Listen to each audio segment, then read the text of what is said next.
Hello, my name is Ben Brown. I'll be giving you a speech about the British invasion. Here come old Flat Top. He come grooving up slowly. He got juju eyeballs. He one holy roller. He got hair down to his knees. Got to be a joker. He's just so hard to please. These are the opening lyrics to the Beatles' hypnotic hit song, Come Together. The Beatles, one of the most arguably the legendary group of all time, are just one of the many British bands that came to America in the 1960s, rising to extreme popularity and stardom, as well as completely revolutionizing the American music industry. This cultural phenomenon became known as the British invasion. It dramatically shaped the music industry in America, brought new musical components to the United States, as well as helped define music into what it is today. In the 1950s, before the invasion swept the nation, many American industry musicians mainly consisted of artists releasing hit after hit, focusing more on quantity rather than quality of music. However, the American youth in particular weren't really interested in the radio industry and wanted more innovative and experimental types of music.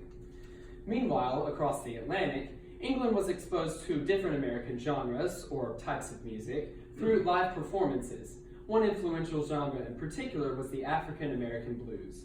Blues artists toured Europe because the music wasn't as popular in the United States due to the racial tensions at that time.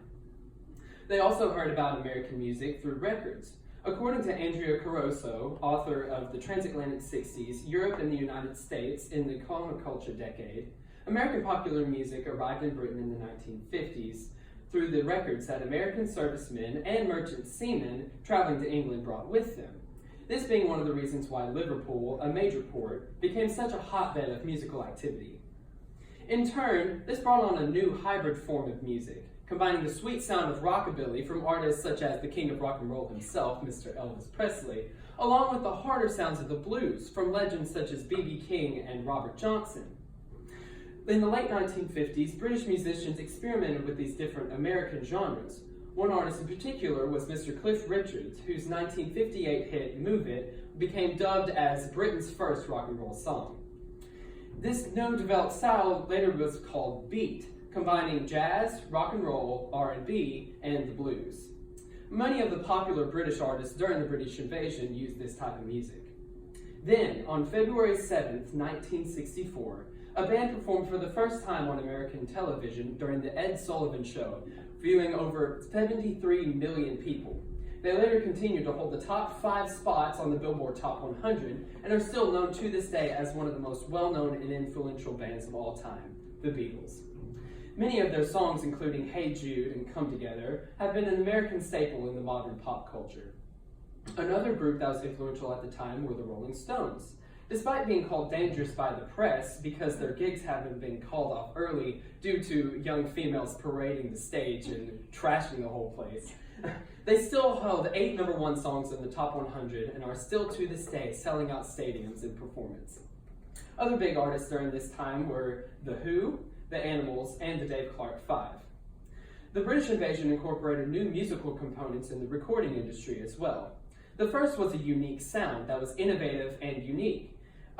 Mix of pop and blues, it combined hard instrumentation with soft, mellow vocals.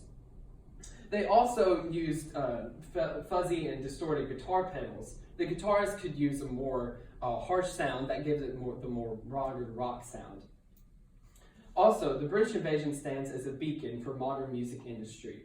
The new artists looked to the Beatles or the Rolling Stones as inspirations for their music. The bands brought musical ideas that being used today. The British invasion pushed boundaries and changed the way people thought about music, making it one of the most cultural and innovative times in music history. Thank you.